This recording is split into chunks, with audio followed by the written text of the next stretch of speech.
এই তুমি কিন্তু খুব বাড়াবাড়ি করছো। আরও করব। তোমাকে তো সোজা করেই ছাড়বো। বলে নাবিল রুমে চলে গেল। কিছুক্ষণ পর সামিরা রেডি হয়ে বের হতে চাইল, তখন নাবিল এসে বাধা দিল। কি সমস্যা? এটা কি পরেছো? ড্রেস চেঞ্জ করে এসো, না হলে বাইরে যাওয়া যাবে না। সামিরা প্রচণ্ড রেগে নাবিলের গালে ঠাস করে একটা থাপ্পড় মেরে দিল। আমাকে অর্ডার করার তুমি কে? আমি এভাবেই যাব। নাবিলকে থাপ্পড় মারায় নাবিলের জেদ চেপে গেল। সে সামিরাকে নিজের ঘরে নিয়ে দরজা বন্ধ করে দিল। আমার দেরি হচ্ছে, আমি যাব, ছাড়ো আমাকে। যত সব ফালতু ছেলে। নাবিল চোখ বন্ধ করে জোরে একটা নিঃশ্বাস নিল। তারপর আর কিছু না বলে সামিরার সামনে বসে সামিরার পেটে মুখ ডুবিয়ে দিল। সামিরা চেঁচিয়ে উঠল, কিন্তু সামিরার মা বাসায় না থাকায় তার চিৎকারে কেউ এগিয়ে আসলো না। সামিরার সমানে নাবিলকে বাধা দিয়ে যাচ্ছে, কিন্তু নাবিলের সাথে পেরে উঠছে না।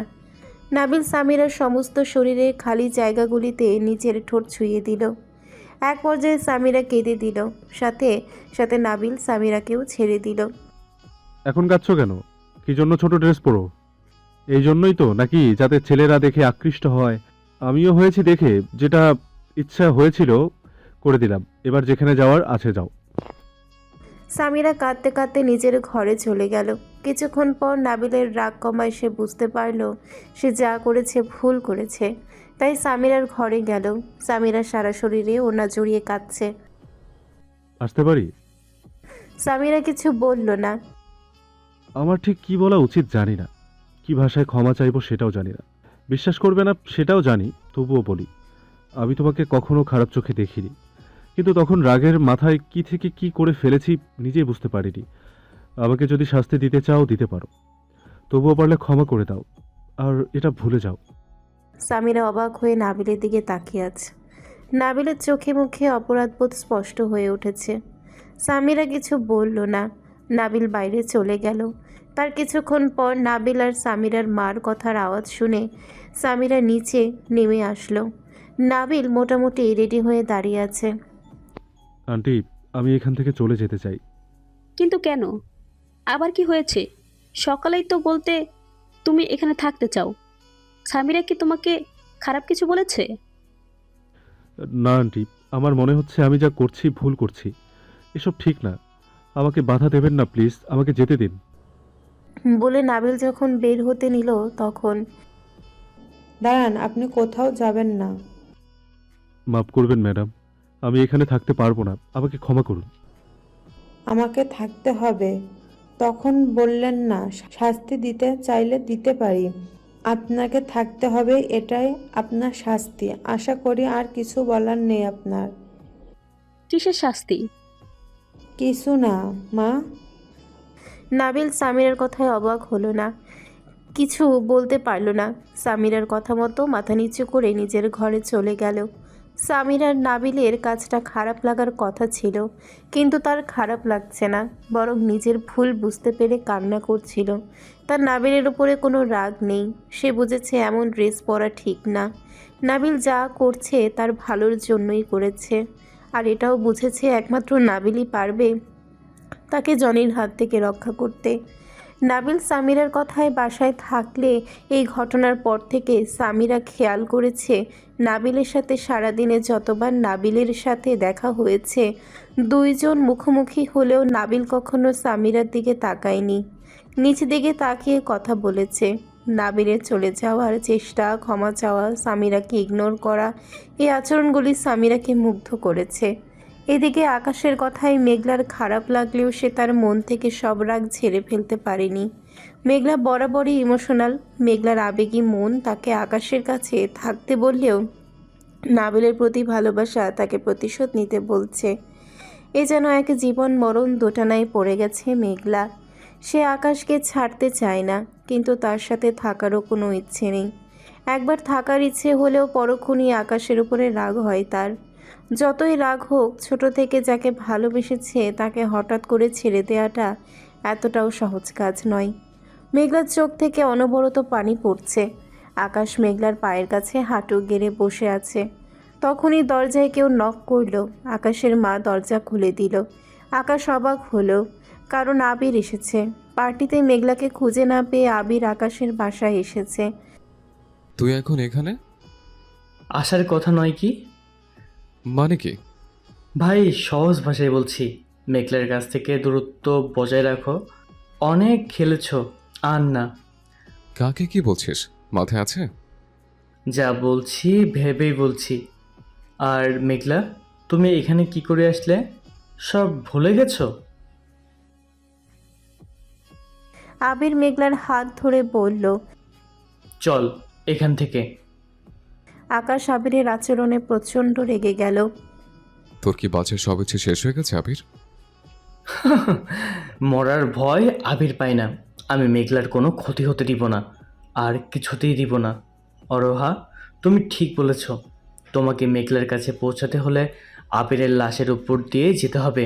কিন্তু আবিরকে মারা যে এতটা সহজ হবে না, সেটা তুমি জানো। রাস্তায় ঠুকুর খেতে খেতে অনেক বড় হয়েছে আবির। তোমার বা নাবেলের মতো সোনার চামচ মুখে নিয়ে বড় হয়নি। তাই আবিরকে রাস্তা থেকে সরাতে অনেক কাঠখড় পোড়াতে হবে তোমাকে। তাই বলছি, আমার সাথে লাগতে এসো না। এমনিতেই নাবিল ভাইকে নিয়ে সবাই তোমাকে সন্দেহ করছে। এবার আমার সাথে লাগলে যে কেরিয়ারের জন্য তুমি এত বড় বিশ্বাসঘাতকতা করবে, সেই কেরিয়ার থাকবে কিনা সন্দেহ আছে। তাই কিছু করার আগে একটু ভেবে নিও। বলেই আবির মেঘলাকে নিয়ে চলে যেতে চাইল। আকাশ রেগে গিয়ে মেঘলার হাত টেনে ধরল। মেঘলার হাতটা ছাড়ো ভাই, জোর করে ভালোবাসা হয় না। মেঘলা তোমাকে আর ভালোবাসে না। বিশ্বাস না হলে ওকেই জিজ্ঞাসা করো। আকাশ তাচ্ছিল্যের হাসি দিয়ে বলল। তাই নাকি? শোন আবির, পৃথিবী উল্টে গেলেও মেঘলা আকাশকে ছেড়ে কখনো যাবে না, কারণ ও আকাশকে ভালোবাসে। ও আমার ছিল, আছে, আমারই থাকবে। কিন্তু মুহূর্তেই মেঘলা আকাশকে অবাক করে দিয়ে আকাশের হাতটা ছাড়িয়ে নিল আর বলে উঠল। ভালোবাসার রং কখনো কখনো ফিকে হয়ে যায় আকাশ। তুমি যা যা করেছো, তারপরে তোমাকে ভালোবাসা সম্ভব না। আমি এখন তোমাকে ঘৃণা করি, শুধুই ঘৃণা। তোমার জন্য আমার কাছে কোনো ভালোবাসা অবশিষ্ট নেই। বলে আবিরের হাত ধরে মেঘলা যাওয়ার জন্য পা বাড়ালো। আকাশ এই ধাক্কাটা সহ্য করতে পারল না। দৌড়ে এসে আবার মেঘলার হাত ধরল আর কাঁদো কাঁদো হয়ে বলল। না মেঘলা, এটা হতে পারে না। তুই আমাকে ঘৃণা করতে পারিস না। একবার বল, তুই মিথ্যা বলেছিস। আমাদের এতদিনের ভালোবাসাকে তুই মিথ্যা করে দিস না। আমাকে একা ফেলে যাস না মেঘলা। তুই অন্য ছেলে হাত ধরে চলে যাচ্ছিস। আমি এটা মানতে পারবো না। পৃথিবীর সব মিথ্যা হলেও আমি তোকে ভালোবাসি, এটা মিথ্যা না। একবার বল, তুই আমাকে ছেড়ে যেতে চাস না? বল মেঘলা, বল। আবির মেঘলাকে আর কিছু বলার সুযোগ না দিয়ে মেঘলাকে একটানে সেখান থেকে নিয়ে চলে গেল। মেঘলার কথাগুলি শুনে আকাশের দুই চোখে গড়িয়ে জল পড়তে শুরু করলো। এদিকে মেঘলার চোখেও পানি। কি হলো, কাঁদছো কেন? কাঁদার মতো কিছু হয়নি। যা হওয়ার ছিল তাই হয়েছে। সব ভুলে যাও। আন্টি আঙ্কেলকেও আমি আকাশ ভাইয়ের হাত থেকে ছাড়িয়ে এনেছি। মেঘলা, আমি যতক্ষণ আছি তোমাকে আগলে রাখবো, আর একটা আঁচড়ও পড়তে দেব না তোমার উপর। আমি তোমাকে কি করে বোঝাবো আবির, আমার ভেতরে কি যাচ্ছে, কি হচ্ছে? যাকে নিজের চেয়েও বেশি ভালোবাসি আমি, তাকে ছেড়ে দেওয়ার কষ্ট ঠিক কতটা যন্ত্রণাদায়ক। আমি যে আকাশকে ভালোবাসি, কিন্তু প্রকৃতির কাছে আজ আমি বন্দি।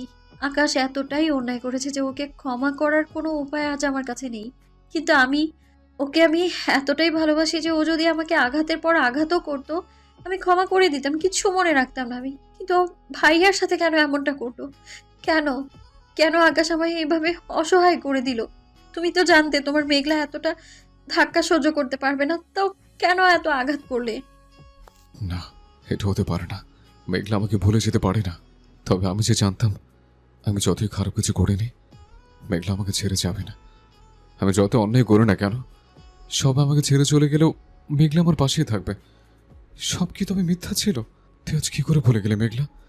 যখন তোর কেউ ছিল না, সবার বিপক্ষে গিয়ে আকাশ তোর পাশে ছিল। আজ তুই সব ভুলে গেলি? আমার একটা ভুল মেনে নিতে পারলি না? আচ্ছা মানলাম, এটা মানার মতন না, কিন্তু দোষটা তো আমার সবটা ছিল না। তুই কি করে আমার সামনে আবিরের হাত ধরে চলে গেলে? একবার ভাবলি না আমার কথা? কথাগুলি ভাবতে ভাবতে কাঁদছে আকাশ। হঠাৎই কেউ আকাশের মাথায় হাত রাখলো। আকাশ চমকে উঠল। চোখ তুলে তাকিয়ে আকাশ আরও জোরে কেঁদে উঠল। নাবিল, তুই এসেছিস নাবিল? আমি জানতাম তুই আসবি। আমাকে সবাই ছেড়ে চলে গেল, নাবিল ছাড়তে পারে না। আমি জানতাম তুই আমার কাছে ঠিক ফিরবি। বিশ্বাস কর, আমি এসব করতে চাইনি। তুই তো বুঝবি আমায়, তাই না?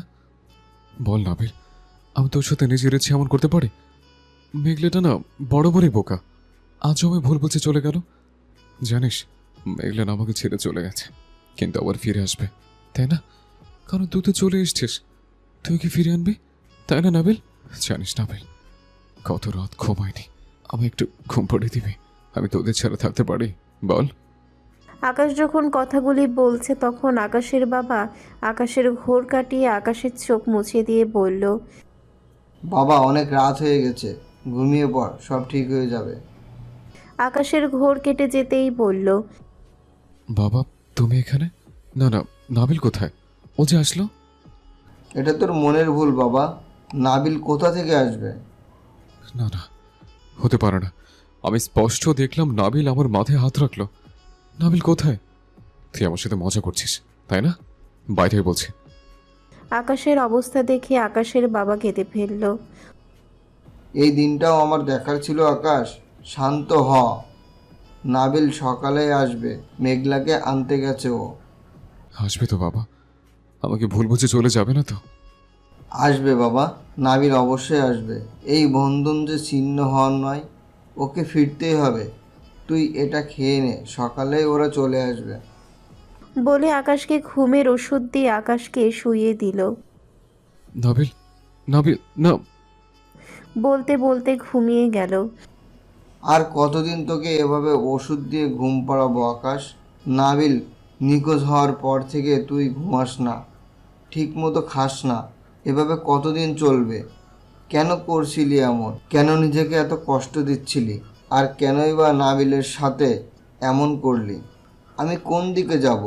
তুই তো অন্যায় করেছিস, সেটা জেনেও মেঘলাকে নিয়ে মুখে বলল তোর সাথে থাকতে। আর তোর এই কষ্ট বা কিভাবে সহ্য করব? যদি নাবিল সত্যিই ফিরে আসতো, তাহলে এই সমস্যার সমাধানও হতো। ও নিশ্চয়ই তোকে বুঝতো, কিন্তু সেটাও কি সম্ভব? ও কি আদৌ বেঁচে আছে? থাকলে এতদিনই কি ফিরে আসতো না? প্রতিশোধ নেওয়ার জন্য হলেও আসতো। কথাগুলি ভাবতে ভাবতে চোখের জল ফেলতে ফেলতে চলে গেল আকাশের বাবা। এদিকে সামিরার বাসায় মাঝরাত সবাই গভীর মুখে ঘুমে আচ্ছন্ন। নাবিলও ঘুমাচ্ছিল, কিন্তু হঠাৎ করে সারা বাড়ি কেঁপে উঠল। সকল নীরবতা ভেঙে নাবিল চিৎকার করে উঠল। সামিরা আর তার মা তাড়াতাড়ি নাবিলের ঘরে ছুটে গেল। নাবিলের অবস্থা দেখে দুজনেই হতবাক হয়ে গেল। নাবিল রীতিমতো কাঁপছে। ঠান্ডার মধ্যেও নাবিলের কপালে ঘাম জমেছে। কি হয়েছে বাবা, ভয় পেয়েছো? কোনো দুঃস্বপ্ন বুঝি?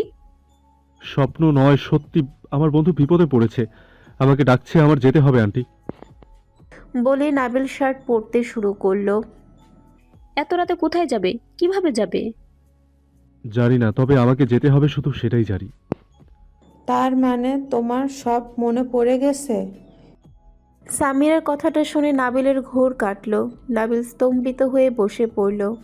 সামিরার মা নাবিলের ব্যাপারটা বুঝতে পেরে সামিরাকে বলল, চলো আমরা এখান থেকে যাই, ওকে একা থাকতে দাও। বলে সামিরার মা হাঁটতে লাগলো। সামিরাও চলে যাচ্ছিল, কিন্তু কী ভেবে যেন গেল না।